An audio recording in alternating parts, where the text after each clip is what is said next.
Sorry, just going through and making sure that the feed is actually coming through. So, welcome, Geeks and Gains Familia. If you're listening to this podcast, this is episode number 4 of the Geeks and Gains podcast, available on Spotify and anywhere else that podcasts can be listened to. Today's topic is the very, very hot and likely confusing topic of cryptocurrency, NFTs, and the added bit that we're discussing today is the future of copyright as it relates to these. This conversation and podcast is motivated by a conversation that I had with a good friend of mine recently where I was just trying to convey, what is it? What is the blockchain? What is cryptocurrency? What are NFTs? And how will those interact with copyright in the future? If this is your first time tuning in, a little bit about me. My name's Paul Boudreau. I run several online content platform stations, as well as I have a background in economics, finance, business, public speaking, and I'm also a certified attorney at law. So I run a jiu-jitsu page as well as Geeks and Gains. Here we go through a myriad of different things that I like to geek out on. And today we're going into the crypto world, and we'll be speaking a little bit about cryptology, a little bit about economics and finance. First and foremost, I want you to know that this is not to be considered as legal advice. I'm not acting as a legal expert advising anyone in this content. I'm doing this for public education and to have conversations with friends and my viewers. Second, I am not a computer science expert. I am, just like most people, struggling with trying to fully comprehend, and I have only a rudimentary understanding of the things that I'll be talking about as far as the computer science aspect goes. So I've done some research and I hope to get it as accurate as possible, but I understand that there are limitations to my understanding of computer science technology. You know, though I'm considered a millennial and I know a bit about technology, this is very new to me and I'm trying to educate myself and ongoing. So I hope this starts a dialogue, and if at any point I get anything inaccurate or my analogies fail, I look forward to perfecting and coming to a better understanding in the future.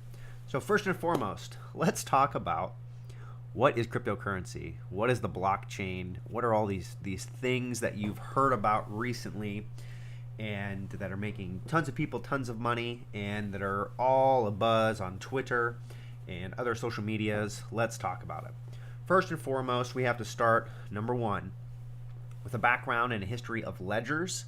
Number 2, we're going to talk about what is Bitcoin. Number 3, we're going to talk about what are NFTs or non-fungible tokens. And number 4, we're going to discuss how are these concepts interacting with the current state of copyright law. So first, when we're looking to ledgers, understanding what a basic ledger is extremely important in understanding the blockchain.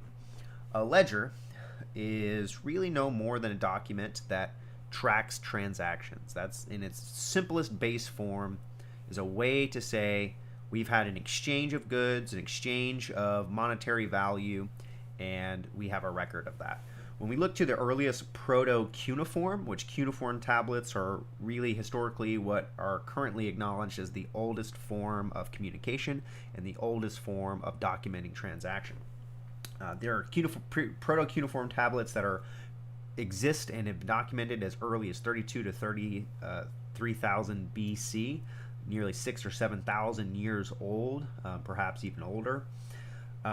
It's also when the first cities started to emerge. And really, what you can think about, there was a concept that I was really trying to get across is, what is it? What is a blockchain? What is Bitcoin? What is it? I mean, really, what is it? It seems like such a simple yet burning question. Well, if you go to, there's an online website known as the Cuneiform, it's CDIL, Cuneiform Digital Library Initiative. And there are these blocks. So there's early blocks from Mesopotamia, known as the Mesopotamian royal inscriptions. So it's literally a stone. I mean, think back, what would we do to document transactions 7,000 years ago. It literally is carved in stone, right? It's like where the origins and etymology of that phrase comes from, carved in stone. So we would have a little stone, and we would make etchings of, something that would represent 10 goats. You gave a buyer 10 goats, and he gave you 10 ounces of gold, whatever the medium of exchange was at that time. And it would be etched in, and they would punch a hole into a literal stone.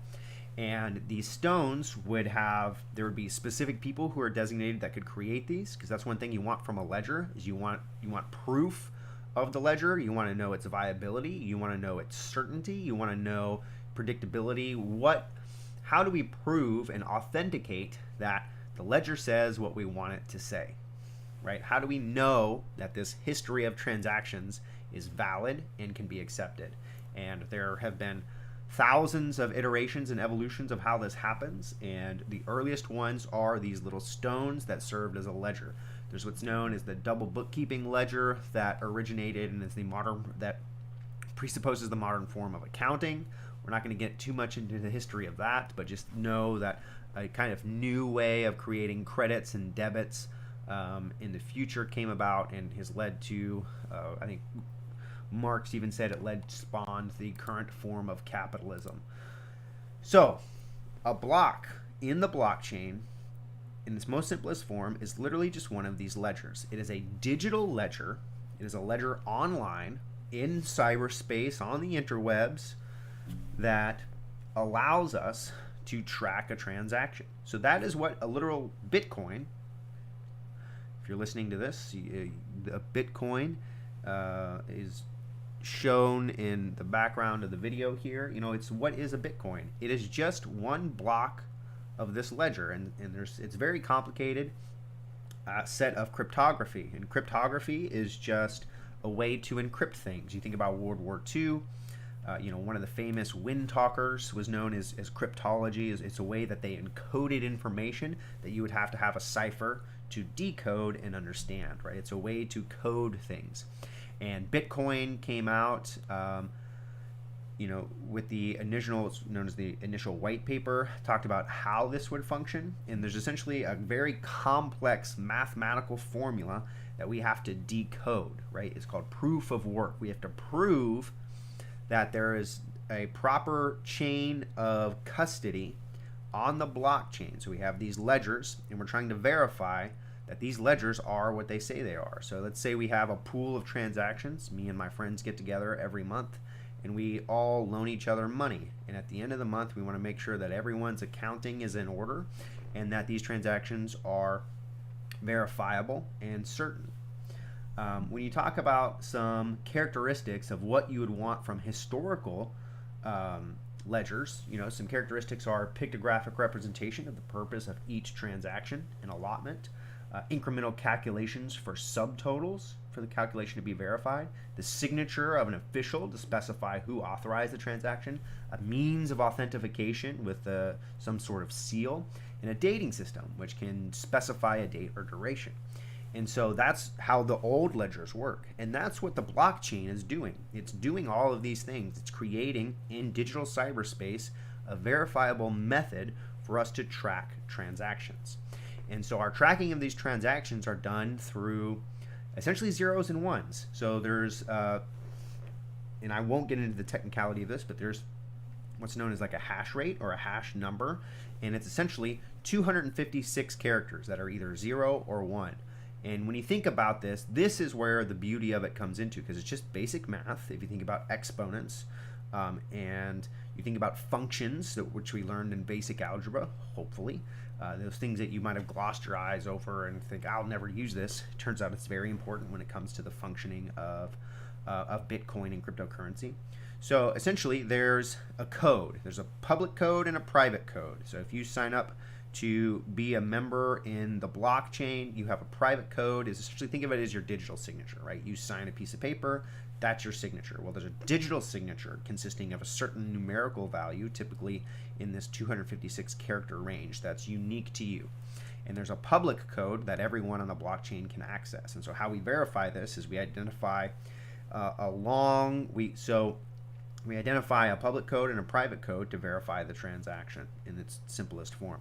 And this is, if you think about numerically why this works, is these numbers operate in the 2 to the 256 range. And so that means 2 to the power of 256, which is a number so astronomical. If you think about all the stars in the visible universe, it's more than that. It's like as many stars as in the known entire universe would be. It's such a mind-boggling high number. It's hard to even rationalize. And so essentially, we have a computer algorithm that sets, for Bitcoin, whether or not the first 60 numbers in the 256 numbers are all zeros. And so we have to do a calculation. We have to work. We have to run what's known as a miner. Well, what is a miner? A miner is just a computer GPU. Think about your computer. It has a general processing unit, and it's doing a calculation. And it's trying to come up with a number through decoding in cryptography of the first 60 numbers being all zeros. That's called the proof of work. And so the mining unit operates, it costs electricity, and it is what leads to the decentralized nature of the Bitcoin or the blockchain or Ethereum or whatever your digital currency is. And that's one of the argued superiorities, is that it's decentralized. So essentially, the entire blockchain operates and self-verifies through millions and millions of these GPUs, known as mining rigs, that are decoding this information. So it decodes this mathematical algorithm to try to calculate the first 60 zeros in this 256-bit equation. And if you change any number in a transaction, like an A to a C, that changes the signature, and so that changes the output or the outcomes in the blockchain. And so that's how we have specific, identifiable, verifiable information that the transactions that happened are authentic. So you essentially have everyone coming together, and they're all creating small ledgers that make up the entire blockchain. I have a ledger. There are millions of miners out there that all have ledgers, and it's decentralized. So I can't just go in and forge what the ledger is. I can't say, oh no, I didn't pay $10 for this. I paid $5 for this, and then pocket the rest of that money, as a traditional ledger might be subject, right? So if we have a written ledger, we have to trust the person who's writing the ledger. We have to trust the person who's keeping the ledger. We have to trust the process. We have to trust the banks. We have to trust the monetary systems that are monitoring our currency, that everything is true and verifiable, and modern currency has problems with forgery. Modern bank accounts can be hacked. There's all kinds of things that a centralized platform can be subject to. So when we have a decentralized platform, we have hundreds of millions of these rigs running worldwide, perhaps maybe billions in the future. Everyone has their own mining unit. It means it's decentralized. So if one fails or one block is attempted to get forged, the rest of the system can come together and say, no, that information isn't valid, because it doesn't track in our historical blockchain. It doesn't track the ones and zeros as we've decoded them over time collectively.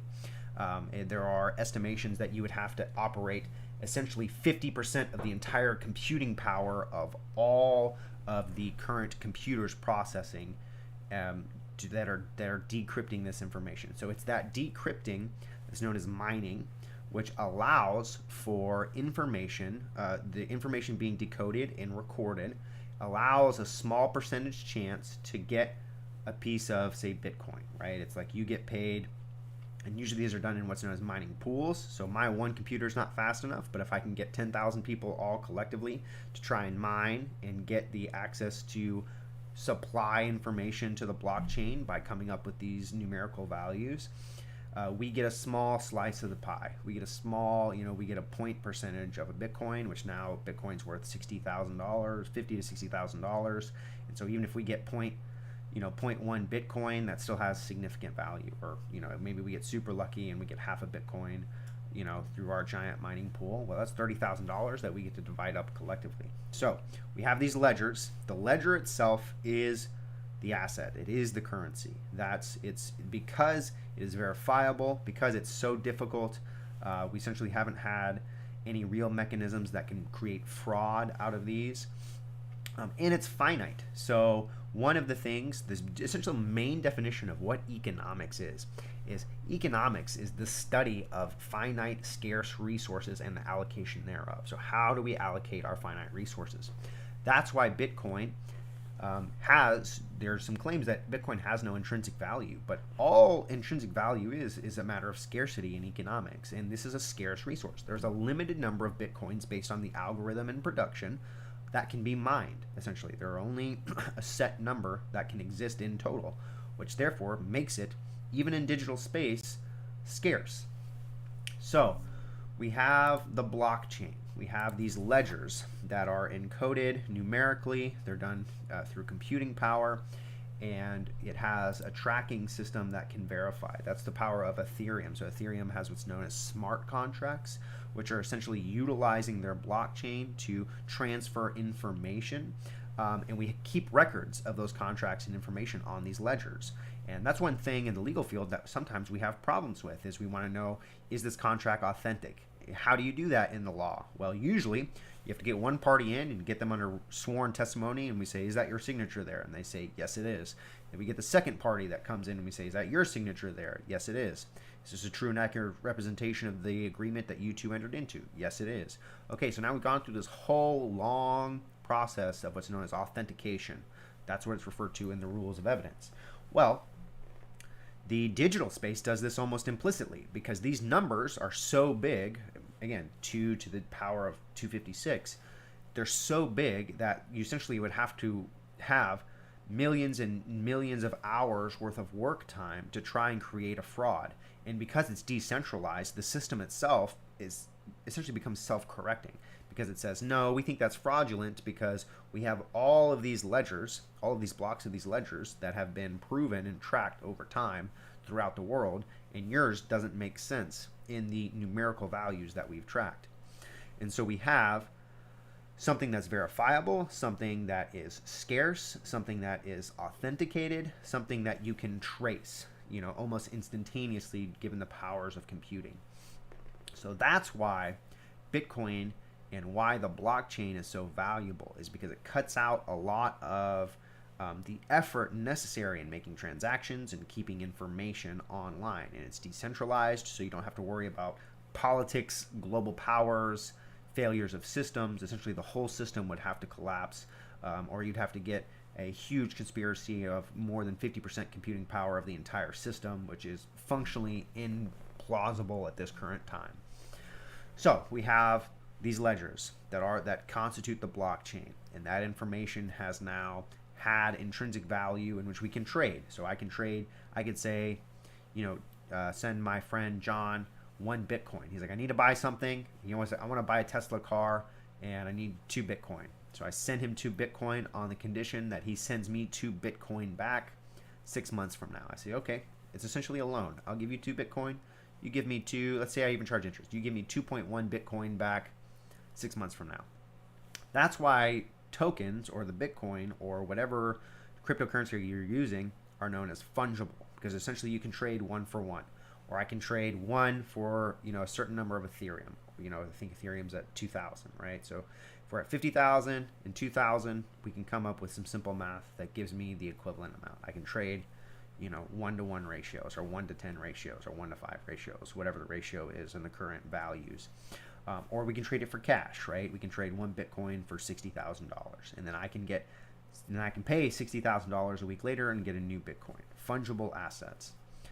So that brings us into a discussion of what are non-fungible assets. And I get that my explanation of the blockchain is very, very rudimentary. Okay, there's a lot of science, math, and technical expertise that goes into it that I'm not covering.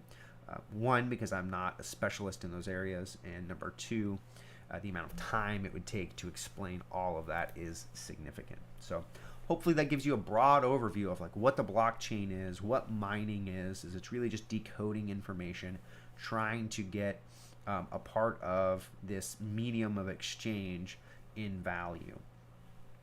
So we get to non-fungible tokens. That's our next little piece of the puzzle, is what are non-fungible tokens. So the big craze right now in artistry and non-fungible tokens is take a piece of artwork and make it digital. Take a digital piece of artwork. You can create it, you could draw it on a computer, you could do any number of things. You could make a GIF or a GIF or let's not get into that debate today. Whatever video, you can take a little clip and upload it.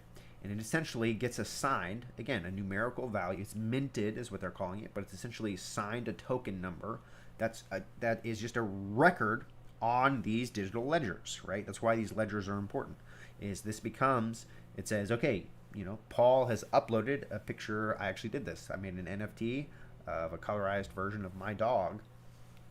It's now a digital record of the cyberspace equivalent of the picture of my dog that you can buy. You can go and you can buy a picture of my dog, and now there's a record of it. There's a record of a transaction from A to B, right? So there's tons of NFT purchasers out there. Right now they're calling NFT shills. For anyone who's following Twitter, you're probably annoyed by that, but I actually think it's an interesting concept, right? So I take a picture of my dog. I own the copyright to that. I retain the copyright to that, but I make one picture sellable on the blockchain, and now you can pay me value, typically Ethereum, and you can now be the owner of this picture, and now you can resell that picture, and you can make a profit if someone else, just if I drew it by hand and you took it and you sold it to someone else, there's a Picasso out there, he draws something, he sells it, he gets the money. He can retain certain rights, but he can also license it and do other things. But the other person can now take that painting and sell it to someone else. And so now we have NFTs, non-fungible tokens, because I can't trade one for one. There's only one picture of my dog in existence in the certain format that I have, and there's no other one to exchange it for, right? It's not a one-for-one value. So if I sell one Bitcoin, I can buy one Bitcoin back. Here, there's only one. There is no other dog photo exactly like the one that I have online. There might be alterations or derivations, but there's only one specifically on the blockchain on these ledgers tracked. Okay?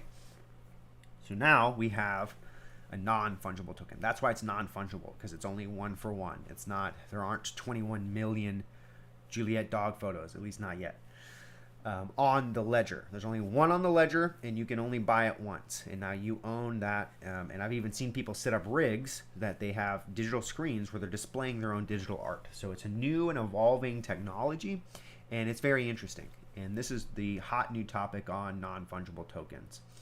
And a non-fungible token can be something that you create digitally, or you can scan a copy of something that's physical, and now it's in the digital space, and you can sell just the digital ledger. Again, you're just zeros and ones representation of this picture, and it goes into someone's digital wallet. A wallet is essentially, think of it like your own personal bank, where it tracks the information of what you've purchased. It tracks your transactions on the ledger. That's what a digital wallet is. Just like a physical wallet is a representation of how much money you have, this is a digital wallet of how much Ethereum or how many NFTs, non-fungible tokens, you have in that cyberspace. It compiles all of your transactions and shows and demonstrates authentically what you own. So we have basic understanding of cryptocurrency, basic understanding of what NFTs are, and there are a lot of new questions that are going to arise out of this. Some interesting things that I've seen is going to be a question of copyright. So in the United States, we have very strong copyright laws, and in fact, they are embedded in our Constitution. In fact, in the Constitution, it stated that the Congress shall have the power to promote the progress of science and useful arts by securing for limited times to authors and inventors the exclusive rights to respective with their writings and discoveries. The goal of copyright law, which was set forth in the Copyright Clause of the United States Constitution, was to promote just that. And in fact, U.S. copyright law traces its lineage back to the British Statute of Anne, which influenced the first U.S. copyright law, Copyright Act of 1790. The length of the copyright established, interestingly, by the Founding Fathers was only for a short 14-year period, plus the ability to renew it for one time for 14 years. 40 years later, the initial term was changed to 28 years. It was not until a full 180 years later that the establishment that it was significantly extended in the Copyright Act of 1976. Now, originally, the things that were subject to copyright were literary, musical, dramatic, pantomimes and choreographs, pictorial, graphic and sculptural works, audiovisual works, sound recordings, derivative works, compilations, such as old like encyclopedias, and architectural work. So fast forward to 1976, which I think it's important for us to note how old the large basis of our copyright system is. Dates back to 1976. The world is a much, much different place than what happened in 1976. Under Section 102 of the 1976 Act, copyright protection extends to the original work of authorship fixed in any tangible medium of expression, known now, or now known, or later developed, which is probably where NFTs would come in, something that's later developed, from which they can be perceived, reproduced, or otherwise communicated either directly or with the aid of a machine or device. The Act defined works of authorship as the following: literary works, musical works, including any accompanying words, dramatic works, including any accompanying music, pantomimes and choreographic works, pictorial, graphic, and sculptural works, motion pictures and other audiovisual works, and sound recordings. An eighth category of architectural work was added in 1990. So these are all the things that are subject currently to the United States copyright law. Exclusive rights under Section 106 granted 5 exclusive rights to copyright holders, all of which are subject to the remaining section in Chapter 1, currently Sections 107 through 122. The right to reproduce, copy the work into copies and phono records. The right to create derivative works of the original work. The right to distribute copies of phono records of the work to the public by sale, lease, or rental. The right to perform the work publicly if the work is literary, musical, dramatic, choreographic, pantomime, motion picture, and other audiovisual work, and the right to display the work publicly if the work is literary, musical, dramatic, choreographic, pantomime, pictorial, graphic, sculptural, motion picture, or other audiovisual work. A 6th exclusive right was later included in 1995 by the Digital Performance Rights in Sound Recording Act, the right to perform a sound recording by means of digital audio. So, these are all the rights that are granted exclusively to copyright, such as this video. This video is subject to copyright. You'll notice the pictures that I used are pictures in the public domain. These copyrights have essentially been rescinded or voided or have essentially been waived. And so if you're ever looking for pictures that you would like to use in a stream or in some sort of audio-visual representation, try and look for public domain. These are the things that are going to prevent you from getting into trouble for copyright. And that's where a lot of new and interesting questions are going to come up. First and foremost, I recently saw a reporting of a child who made a recorded video, and he essentially sold this intro recorded video for $50,000 worth of Ethereum, I believe, if my memory recalls. So that's an interesting question legally, because based on the age and jurisdiction of the persons and the parties involved, children generally cannot enter into binding contracts. They are either void ab initio, void at the initial, or they are voidable by the parties. So that's an interesting question, as many content creators and artists can be children and will continue to be children. And so the question is, can you enter into even a smart contract on the blockchain that'll be enforceable in a court of law? I think this is going to be an open question, and will be interesting to see where litigation leads in the future. It's also important to talk about fair use. The fair use doctrine to the copyright infringement was codified for the first time in Section 107 of the 1976 Act. Fair use was not a novel proposition in 1976, however, as federal courts were essentially implementing and codifying common law doctrines that date back to the 1840s. The Act codified the common law doctrine with a modification. Under Section 107, the fair use of copyright work is not copyright infringement, even if use technically violates Section 106. While fair use explicitly applies to the use of copyrighted work for criticism, news reporting, teaching, scholarship, or research purposes, the defense is not limited to these areas.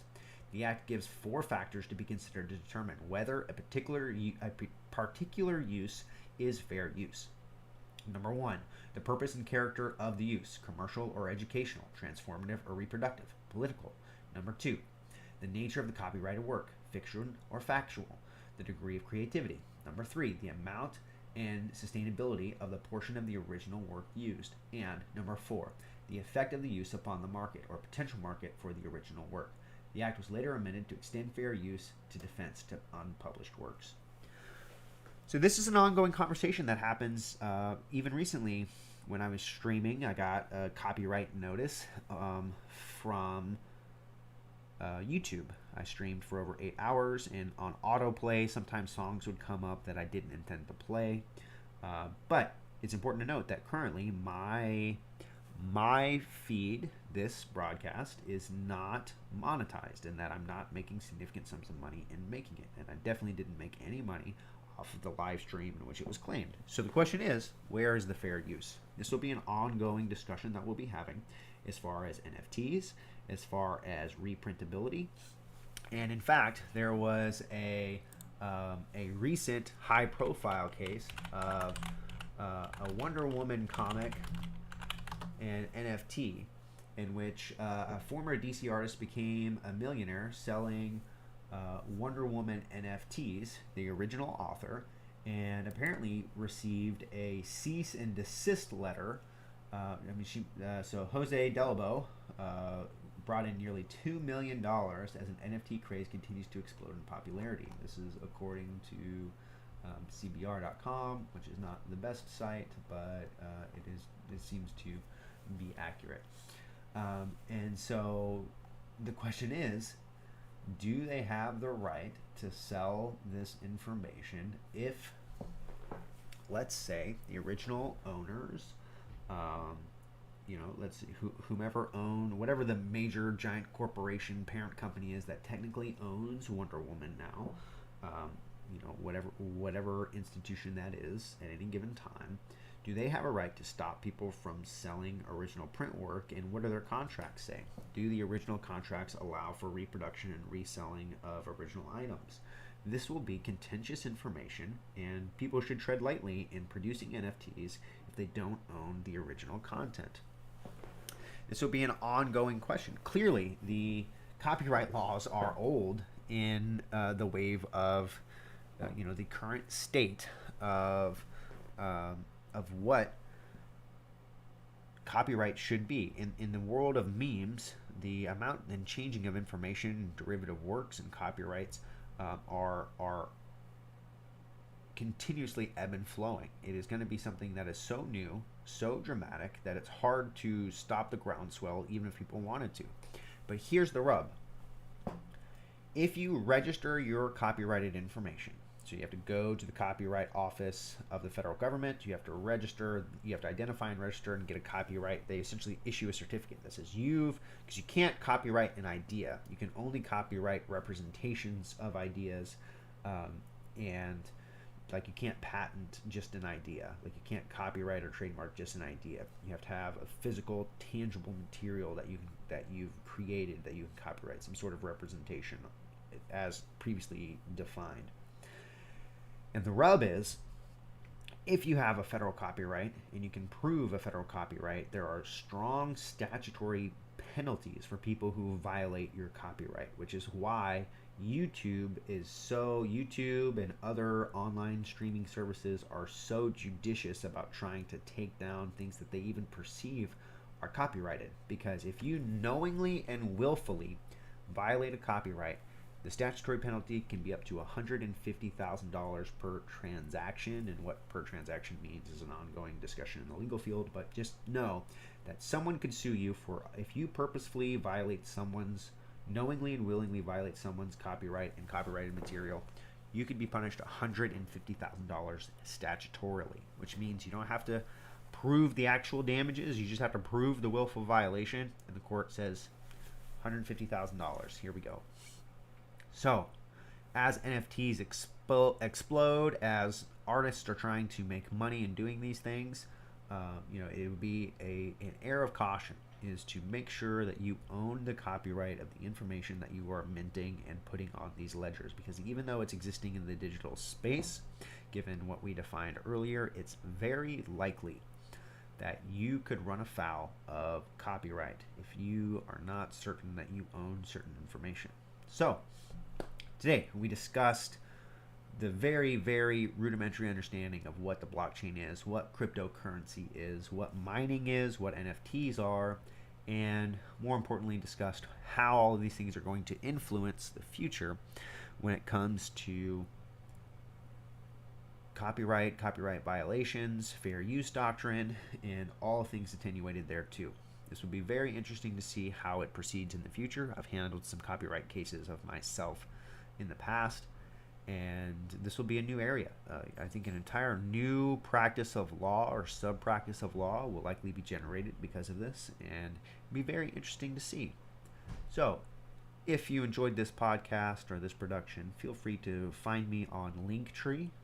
Drojitsu has DREAUXJITSU has all of my social media. You can subscribe to all of my YouTube channels, my podcast. You can look up my my Jiu-Jitsu clothing line, anything and everything, which I retain all the rights there too.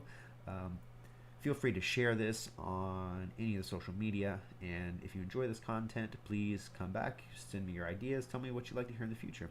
Thank you for tuning in, guys, and this has been episode 4 of the Geeks and Gains podcast.